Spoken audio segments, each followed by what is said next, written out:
За улсын хурлын 7 дугаар тойрог буюу говийн бүсэд сонгогдсон улсын хурлын гишүүнийхээ хувьар энэ мэдээллийг хийж байгаа. За миний сонгогдсон говийн бүсэд бол Монголын одоо сангийн авдрыг дүүргдэг Монголын стратегийн томоохон ордууд байдгийг та бүхэн мэднэ. Говийн бүсээс зөвхөн Өмнө Говь аймгаас гэхэд 1.7 их 80 төгрөгийн улсын төсөвт орлого төвлөрүүлэхээр болсон тийм үү. За тийм учраас би яагаад говийн бүсэд улсын хурлд нэр дэвшсэн бэ гэвэл миний ерөөсө 28 жилийн амьдрал үүнээс хамгийн сүүлийн 15 жилийн залуу насны маань 15 жилийн амьдрал ерөөсөө л энэ Монголын олигархуудын эсрэг чиглэсэн байсан. Монголын уул уурхаан баялагийг өөрсдөө таалагдсан хуулийг баталдаг. Тэр хуулиа гаргаж хуу хамдаг, хулгай хийдэг.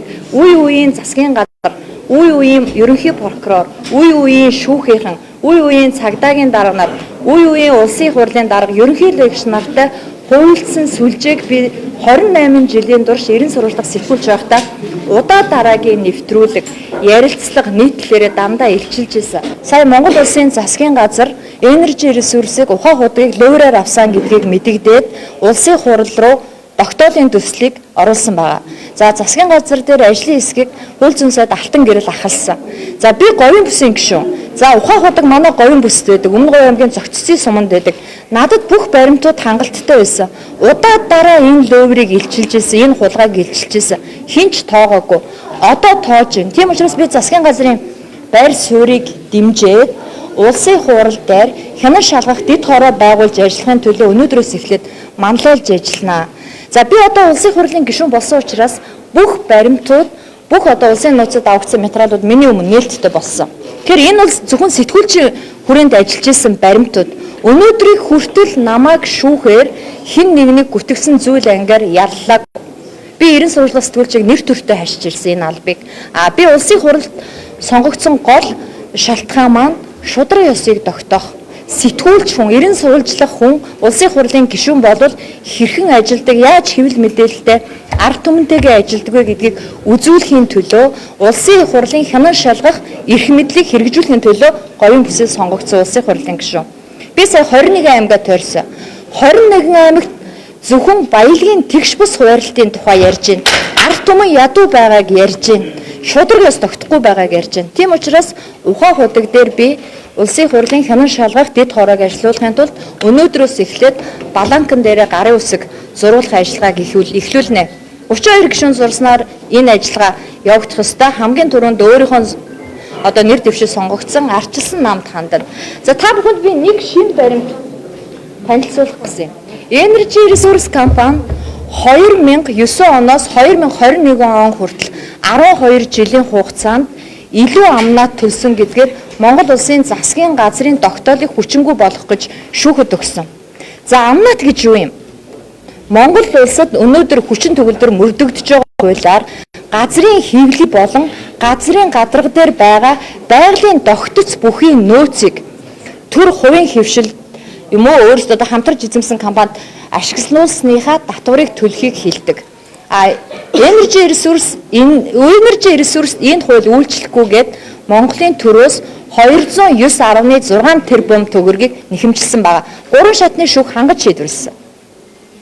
Өнөөдөр Монгол улсад нүүрсний зах зээл дээр гэж хэлж. Нүүрсний зах зээл дээр үйл ажиллагаа явуулж байгаа бүх аж ахуй нэгж бүх компаниуд амнаад төлдөг. Энэ хуулийг хэрэгжүүлдэг. Засгийн газрын тогтоол шийдвэрүүдийг хэрэгжүүлж ажилладаг.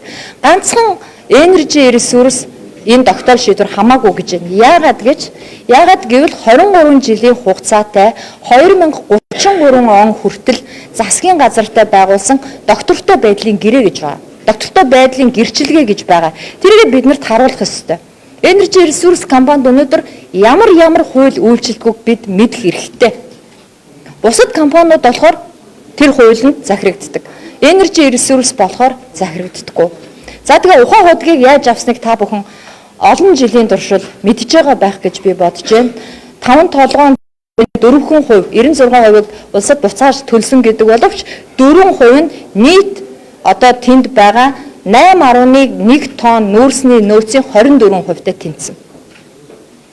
За би энэ мэдээллийг хийх гэж өнөөдөр өөрийнхөө сэтгүүлч байх хүрээнд олсон баримтуудыг авчирсан.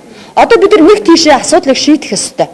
Үнэхээр Energy resource хууль зөрчсөн юм уу? Хулгай хийсэн юм уу? Хулгай хийсэн бол хулгай хийснийхаа тэр ялыг эдлээд хууль шүүхийн байгууллагаар шийдээд улс ард түмний өмчийг буцааж өгөх ёстой.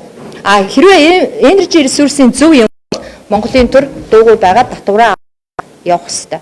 Би бол energy resource-ыг шууд өөрсөндөө зориулсан хууль тогтоомж гаргаад хулгай хийсэн гэж бодож байна.